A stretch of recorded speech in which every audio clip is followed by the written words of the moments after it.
Hola y bienvenidos, venimos de un vídeo de las vanguardias, hemos estado hablando de los años 20 y cómo los artistas experimentan un poco con el lenguaje audiovisual y ahora llegamos a los años 30. Pero si os dais cuenta, en el vídeo anterior acabo en 1927 y no lo hago solo porque no tuviese tiempo, sino porque 1927 es un año en el que suceden cosas maravillosas. Tenemos por un lado la película de Metrópolis de Fritz Lang. Tenemos la primera película de Alfred Hitchcock, que es The Lodger. Tenemos a Abel Gance, que estrena la película de Napoleón. Y por último tenemos uno de los hitos más importantes, que es la incorporación del sonido al cine. ¿Y por qué es importante? Pues porque si hasta ahora estábamos experimentando, investigando un poco cómo mover esos hilos, cómo ver las posibilidades más allá de lo racional, ahora la incorporación del sonido todavía nos permite más juego, más experimentación, más emoción. Metrópolis de Fritz Lang es una película que habla de el futuro, un futuro distópico del 2026 en el que hay una clase social alta que lucha y se aprovecha de la clase más baja que está explotada y no para de trabajar. Podría decirse, sin temor a equivocarnos, que era un visionario, aunque en la época no lo vieron tan así, lo vieron como un poco aburrido, a mucha gente no le gustó.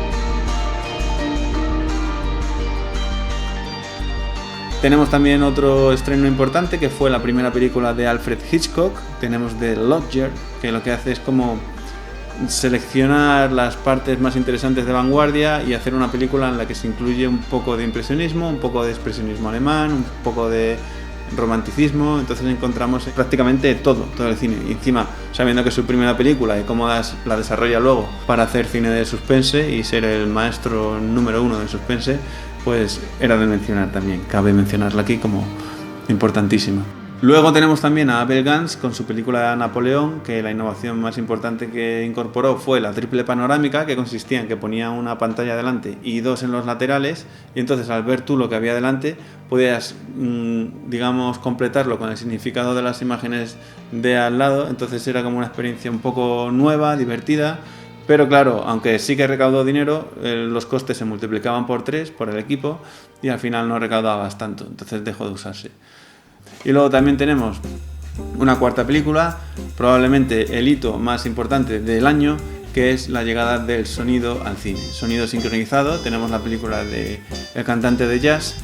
¿Y por qué es importante? Pues porque si habíamos estado investigando todo el rato, jugando, experimentando, a ver qué hacemos con este lenguaje del cine, la llegada de este nuevo elemento nos permite, desde luego, buscar nuevas sensaciones, experimentar nuevos modos de hacer, incluso hasta la llegada del género musical, que veremos más adelante.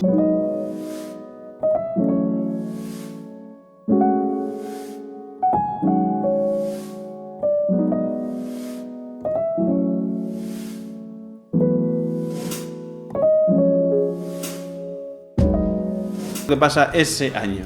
Ahora, hablamos de los años 30. Para situarnos un poco en Estados Unidos, tenemos que ver que la ley seca seguía vigente desde los años 20. No termina hasta 1933 y esta situación generó una violencia en las calles que incluía gángsters, tiroteos, persecuciones, y del deseo de llevar esta situación surgió el cine negro. Y aunque Scarface, del 32, se considera la primera película que forja los géneros populares del cine, realmente en menos de 3 años se hicieron hasta 70 películas del estilo de cine negro. Scarface. In the 1920s, the United States was reeling under the impact of prohibition. The sale of whiskey, wine, and beer was prohibited by law, but there were many willing to break that law. Gangsters took over. Crime flourished. Mobs fought each other for prime territories. There's no use arguing with this joint. Ziegler runs it himself. Step on it. And blood flowed in the streets.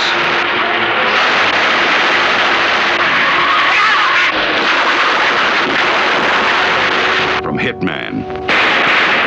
That was a fine job, Tony. Remember, that's only chicken feed. You've stepped into big company. To gang boss.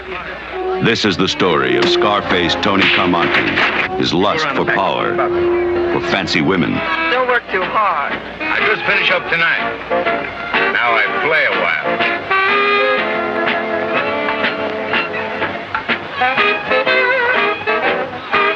His drive to be number one. Next time I catch you in a place like that again, I'll kill you. You're telling me what to do. What I'm doing, fellas, is my business. Precisamente en ese mismo año, en el 32, se patenta una nueva técnica, es decir, es una década de muchas innovaciones y se proyecta por primera vez imágenes totalmente en color. ¿Y quién lo hace?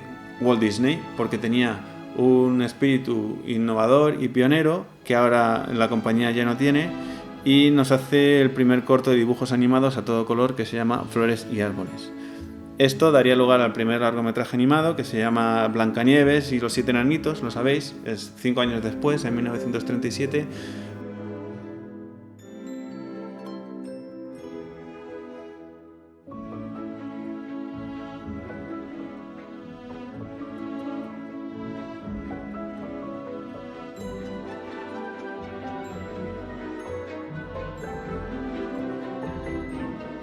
Pero no digáis que Blancanieves es el primer largometraje animado, ¿vale? El primer largometraje animado es argentino y es este de aquí. Entonces, lo que vemos en los años 30, sobre todo, es una revisión al pasado, pero con una intención de mejorarlo. De hecho, recordamos que en los años 20 se habían experimentado un montón de posibilidades del nuevo lenguaje, y cuando Estados Unidos se da cuenta de esos avances, lo que hace es apropiarse de ellos, y entonces la industria los redefine para hacerlos más asequibles al gran público. Para ilustrar un poquito esta idea, podemos coger la película de Frankenstein, de Blonde on Venus, de Love Me Tonight o de Bring Up Baby. La primera, la de Frankenstein, lo que hace es sintetizar un poco las ideas centrales del expresionismo alemán.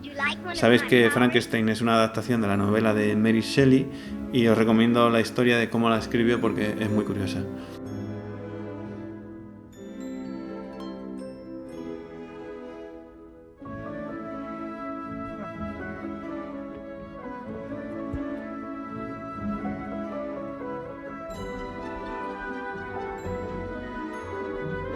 You have those, and I'll have these.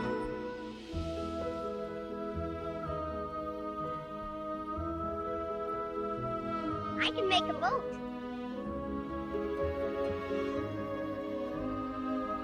See how mine floats?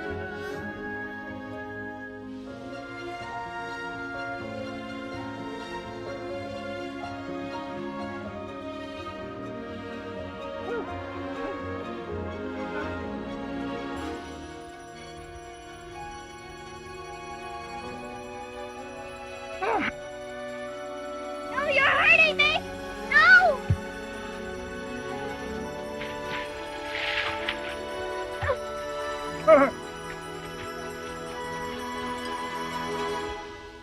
También Blonde Venus lo que hace es una escena muy inspirada en Buñuel y Dalí, es decir, es una escena surrealista en la que Marlene Dietrich aparece ahí disfrazada de gorila y está irreconocible, obviamente, hasta que se lo quita, ¿no?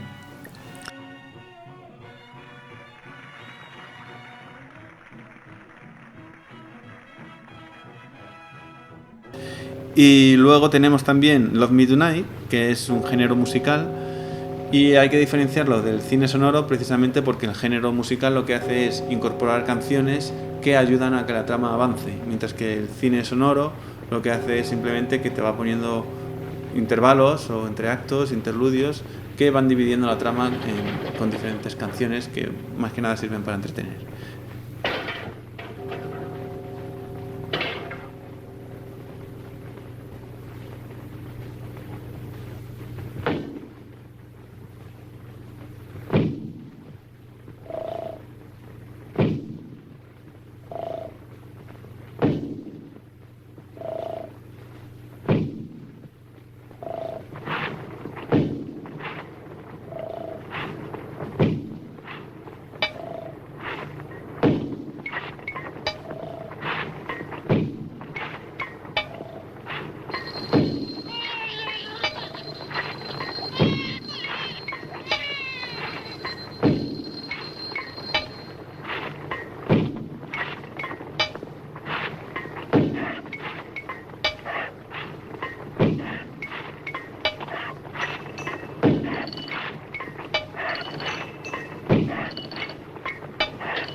Y ya por último, Bring Up Baby, en 1938, pues se presenta como una comedia sonora de género humorístico. Y esa ya la interpreta Katharine Hepburn.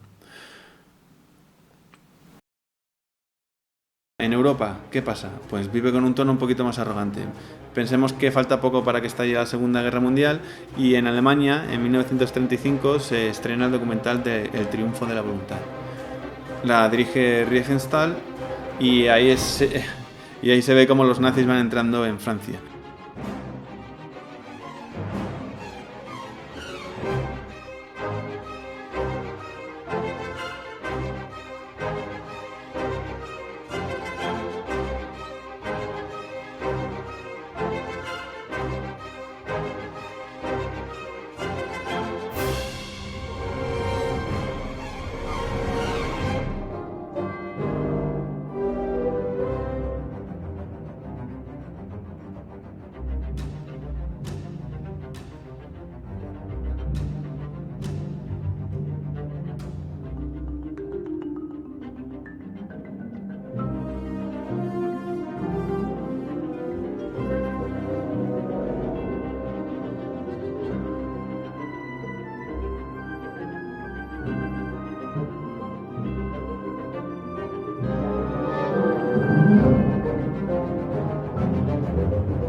Pero es que un año después la misma directora roda las Olimpiadas alemanas que se estrenan con su trabajo llamado Olimpia. Es una etapa un tanto ambigua porque por un lado tenemos el realismo poético de Marcel Carné, de Renoir, de Jean Vigo, y se une este cine francés con el cine propagandístico de la Alemania nazi. Entonces, sí, es verdad que hablamos de Europa, pero hablamos de una Europa muy polarizada. Coincide este inicio de la Segunda Guerra Mundial con otro año más importante en el cine, que es el de 1939. Y aquí aparecen 3 películas protagonizadas por 3 personajes femeninos que dan 3 puntos de vista diferentes sobre la monstruosidad de la guerra. Por un lado tenemos la película de Ninotchka, que va de una espía rusa que se acaba enamorando de la cultura occidental y obviamente es propaganda anticomunista. Luego tenemos a Dorothy, que es la protagonista del Mago de Oz, y se hunde en un mundo de fantasía para evadirse de la realidad, ¿no? Que sería otra manera de vivir la guerra. Y por otro lado tenemos a Scarlett O'Hara en la película de Lo que el viento se llevó, que se enamora perdidamente de un hombre comprometido y en una fiesta antes del estallido de la guerra de secesión conoce a otro hombre que es un arrogante. Entonces, mientras sucede todo esto, en Europa y en Estados Unidos tenemos un Oriente algo más sensible. Está viviendo un inicio de década un poco más turbulento y en 1931 asistimos a la invasión de Japón a China. La atención de los creadores entonces se carga de una sutileza que luego veremos en Occidente y es una sutileza un tanto oscura, como una tensión extraña de percibir, ¿no? Son tiempos turbulentos y vemos como, por ejemplo, el Yasujiro Otsu en la película I Was Born Bad del 32 rueda una película centrada en el bullying, en cómo agreden a un niño en el colegio. Tenemos también a Kenji Mizoguchi, que experimenta muy sutilmente con la profundidad de campo en la película de Osaka Elegy. Y una actriz china que para Mark Cousins, tengo que mencionarlo porque creo que es interesante, encuentra el origen de la interpretación realista en una película que se llama The Goddess. Es una época cargada de innovación. Si al principio de esta serie lo que vimos es que el cine era arte, era entretenimiento, era propaganda tenemos aquí precisamente innovación artística, innovación industrial, innovación en entretenimiento, pero también en la propaganda. Podría decirse que es como una forma madura del cine, empieza a madurar. En Estados Unidos se comercializan ideas que provienen de Europa, como hemos dicho, y en Europa se saca a relucir el lado más poético, que obviamente con la llegada de la guerra se verá reducido a cenizas y empezará ya lo que serán los años 40, el cine de posguerra o el cine de escombros o el cine italiano, como queréis llamarlo. Así que, para terminar, con los géneros ya forjados, en los años 40 lo que veremos será una Europa absolutamente ensombrecida durante los años en los que se vive la guerra, y en la segunda parte viviremos una serie de historias tristes, también bonitas, que se desarrollan en lo que llamamos cine de escombros. Y poco más. Espero que os haya gustado y seguimos con la serie para ver en el próximo vídeo cómo fueron los años 40. Muchas gracias por estar ahí y hasta la próxima. Si quieres like, si no, pues no pasa nada.